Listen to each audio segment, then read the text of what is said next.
সবার কাছ থেকে আমার বাচ্চার দোয়া চাই। আমার বাচ্চার জন্য সবাই দোয়া করবেন। আমার বাচ্চা গর্তে পড়ে গেছিল, গর্তে থেকে উঠায় দিছে আল্লাহ। আল্লাহ আমার বাচ্চা যেন জান্নাতবাসী হয়। আল্লাহ আমার বাচ্চার জন্য সবাই দোয়া করবেন। সবার কাছে আমার বাচ্চার জন্য দোয়া রইল। সবাই আমার বাচ্চার জন্য দোয়া করবেন।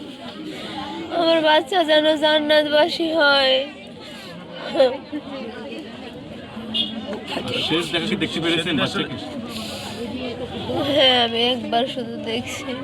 আচ্ছা, প্রশ্ন করে পাগলের তো এটা সন্তানকে কি শেষ দেখছে মা? দেখেছে আজকে দেখেছে? দেখেছে বুঝ করবে কোনো কথা বলতে পারতেছে না? কথা বলো বলেন দেশবাসীর কাছে একটু দোয়া চান সন্তানের জন্য। দোয়া করেন, সন্তানের দোয়া কাজে লাগে।